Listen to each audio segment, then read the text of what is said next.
What if the greatest hero in the world wasn't ready to save it? What if the one person destined to stop a war was still just a kid, struggling to understand himself? And what if, while the Avatar searched for hope, darkness was already moving in the shadows?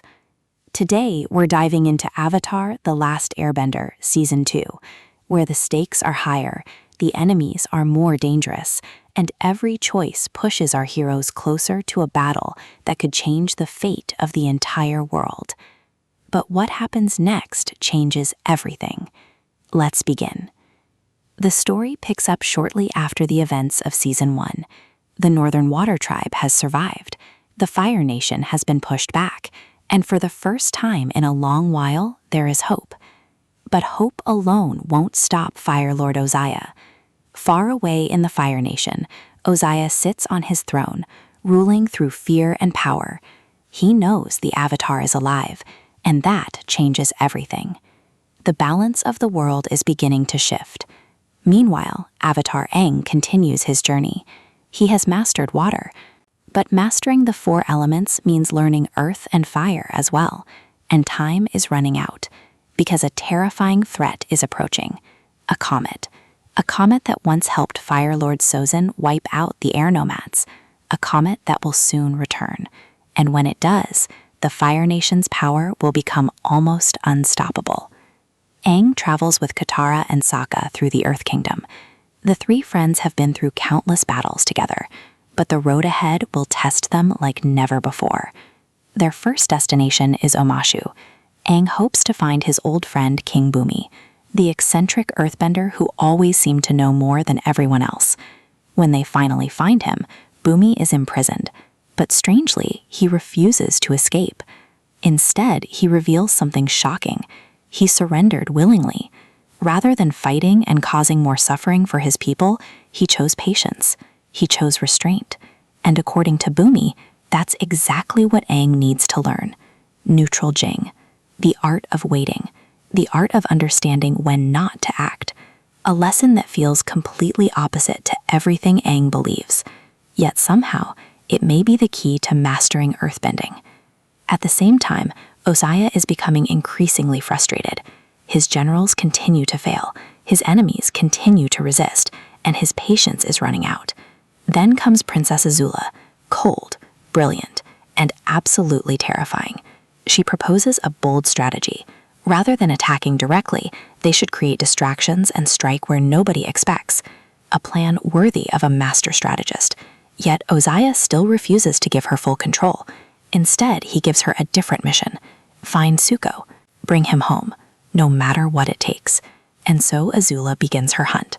Meanwhile, Prince Zuko is struggling, exiled, hunted, and lost. Traveling alongside Uncle Iroh, he finally experiences life outside the royal palace. For the first time, he sees ordinary people suffering because of the war his nation created. But Zuko isn't ready to accept that reality yet. He still believes capturing the Avatar is the only path to restoring his honor, and that obsession continues to consume him. As Team Avatar travels deeper into the Earth Kingdom, they encounter another threat, a giant sea serpent, a monster capable of destroying entire ships. The battle is intense. Water crashes, earth trembles, air swirls. But something unexpected happens. Instead of killing the creature, Aang and Katara save it. Using waterbending healing techniques, they help the wounded beast recover. And in that moment, the creature simply turned away. No attack, no revenge, just understanding.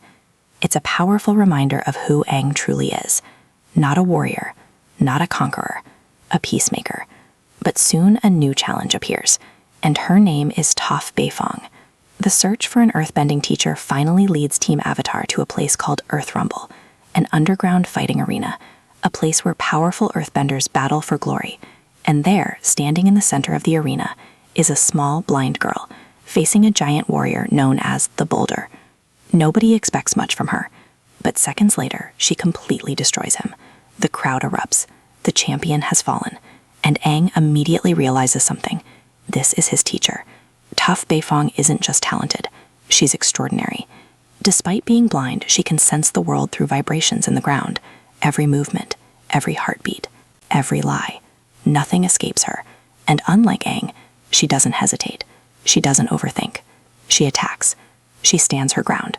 She embodies Earth itself, strong, unmovable, unbreakable. But Toph's life isn't as perfect as it seems. Her wealthy parents treat her like she's fragile, like she needs protection, like she's incapable of living her own life. They don't understand who she really is, and Toph is tired of pretending.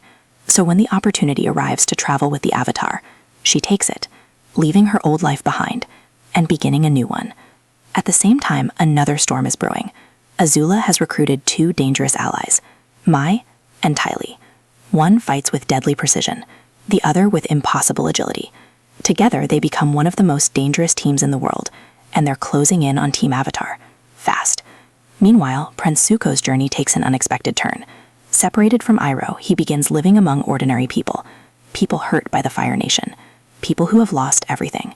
And for the first time, he sees the consequences of his father's war. No one expected what happens next, because slowly, very slowly, Zuko begins changing. His hatred remains, his anger remains, but cracks are beginning to appear. The world isn't as simple as he once believed, and neither is he. Eventually, all roads lead to one place, Ba Sing Se, the legendary capital of the Earth Kingdom, the last great stronghold standing against the Fire Nation. A city protected by enormous walls, a city believed to be impossible to conquer, a city hiding dangerous secrets. At first glance, Ba Sing Se appears perfect. Beautiful streets, wealth, safety, order. But something feels wrong, very wrong. Because inside the city, nobody talks about the war. Not the refugees, not the officials, not even the king. It's as if the conflict doesn't exist. Aang is confused. The Fire Nation is conquering the world. How can nobody care? Then he meets Long Thing, the mysterious leader of the Dai Li, the city's secret police. Polite, intelligent, and incredibly dangerous. Long Thing welcomes Team Avatar with open arms, but beneath his smile, something sinister is hiding. As days pass, strange events begin occurring. People disappear. Questions go unanswered. Refugees are silenced, and anyone who challenges the system vanishes. Aang realizes Ba Sing Se isn't a sanctuary. It's a prison disguised as paradise. Meanwhile, Toph struggles to adapt. Katara secretly helps the poor. Sokka investigates suspicious disappearances, and Aang becomes increasingly frustrated. He needs the Earth King's help, yet every attempt to reach him is blocked. Every door closes. Every conversation leads nowhere. Someone is controlling everything, and all signs point toward Long Thing. Elsewhere, Zuko and Iroh arrive in Ba Sing Se as refugees, forced to hide their identities, forced to survive. For the first time in his life, Zuko experienced true hardship, and something unexpected begins happening. He starts caring about people, real people, not soldiers, not nobles, people. But his past refuses to let him go, no matter how hard he tries. At the same time, Azula secretly infiltrates the city, disguised, patient, waiting, like a predator stalking its prey. And when the time comes, she plans to strike. As tensions rise, every storyline begins colliding. Aang discovers the corruption poisoning Ba Sing Se. Toph embraces her role within Team Avatar. Katara grows stronger than ever, and Sokka finally begins confronting the grief he's carried since Yuet's death. Meanwhile, Zuko faces his greatest battle, not against Aang, not against Azula, against himself. Every lesson from Iroh, every painful memory, every choice, they all lead to one question. Who is Zuko really? A prince? A villain? Or something more? And then, chaos erupts. Secrets are exposed. Alliances are tested. The walls protecting Ba Sing Se begin cracking. Not physically, politically, emotionally, spiritually. The city that seemed invincible suddenly feels vulnerable. Azula makes her move. Long Thing's influence grows. The Fire Nation advances. And Aang realizes the truth.